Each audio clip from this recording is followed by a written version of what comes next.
Bon, je prends un verre d'eau et quand on fait juste regarder l'eau, on voit à travers, très clair, très propre. Si une personne est en colère, il faudrait mettre une petite goutte de rouge à l'intérieur.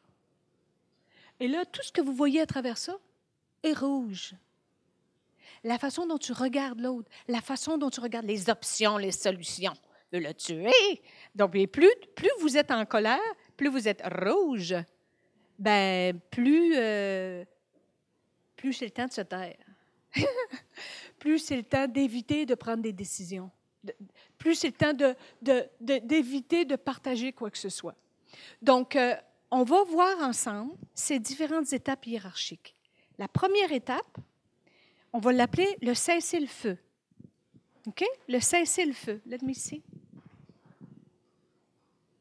Vous avez ça d'ailleurs dans votre cahier et les gens qui regardent à la maison ont la possibilité de télécharger également le carnet de route. Donc, admettons qu'on place les relations interpersonnelles sur une échelle de 0 à 10. Ou 10, là, écoute, vous êtes prêts à signer pour le meilleur, pour le pire, pour toujours. Là. OK? Y en a-tu qui ont fait ça, là? Alors, donc, entre 0 et 10, 10, c'est là quand ça va tellement bien, là, on est en amour, là, on est prêt à tout donner, là, vous couchez l'autre sur le testament, là, vous lui laissez tout. Là, OK? Entre 0 et 3, 0 et 2, 3, c'est quand ça ne va pas du tout. OK? Alors, dans cette zone-là, on a tous reçu à la naissance un forfait de base pour assurer la survie de l'espèce. Et entre 0 et 2, là, étant donné que votre cerveau est plus tout là, il est contaminé par la colère, c'est le forfait de base qui s'applique. Et d'ailleurs, vous avez des preuves de ça, là. Je veux dire, regardez une personne très, très, très en colère, là. Écoutez, à un moment donné, j'étais à Chicoutimi. Et un monsieur qui est cadre pour un centre bien connu, allons-y comme ça.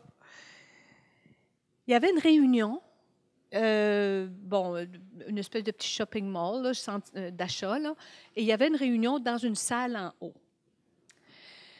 Et il y a un stationnement réservé pour ce groupe-là. Alors, il arrive, il y a quelqu'un qui est stationné devant, donc il ne peut pas accéder. Il est déjà en retard. Toutes des conditions pour réveiller le primate à l'intérieur du client. OK? Donc, les structures de base. Alors là, il commence à s'énerver, il klaxonne, là, il zizz dans sa tête, OK? Et effectivement, il n'y a personne qui vient. Là, le temps passe, il rentre. Est-ce qu'il y a quelqu'un qui a vu, il va à la banque, est-ce qu'il y a quelqu'un qui a la... Non, personne. Et là, ça fait 10 minutes, là, écoutez, là, c'est rouge majuscule, sa face est rouge, et OK? Tout d'un coup, il y a une dame qui sort. OK, un peu handicapée, une dame très âgée. Et c'est à elle qu'appartenait la voiture. Et comme elle n'avait pas d'autre place pour se stationner, elle s'était mise là en attendant. Mais là, lui, dans l'état où il était, OK, c'est un cadre, il travaille pour un organisme d'œuvre humanitaire. Mais là, le gentil monsieur que tout le monde connaît, il avait pris congé. OK? Il n'était pas là du tout. Là. Il y avait juste un primate dans le stationnement qui criait, qui hurlait. Mais il a commencé à insulter la dame. Il s'est vraiment mis en colère.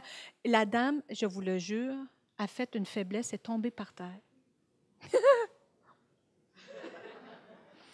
Non, à cause de la situation qui est tellement cocasse.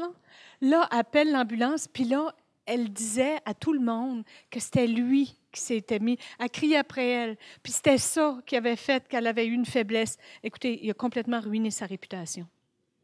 Ça peut coûter très cher entre 0 et 2 quand on ne prend pas mon séminaire. C'est ça que ça veut dire. La morale de l'histoire, c'est ça. Là. En tout cas, bref, on va voir entre 0 et 2, entre 0 et 3, là. C'est pas le temps d'appliquer l'étape que j'avais apprise quand j'étais à l'université, c'est-à-dire communiquer. C'était toi, renferme-toi. Hein? Je disais même à mon fils, quand il était jeune, 3 ans, puis il faisait quelque chose de pas très gentil, là, je disais, là, Jordan, là, je suis trop en colère pour te disputer maintenant. Fais-moi penser de te disputer là-dessus demain. parce qu'en 02, 03, ce n'est pas le temps de régler les choses. Donc ici, on va appeler cette étape-là le cessez-le-feu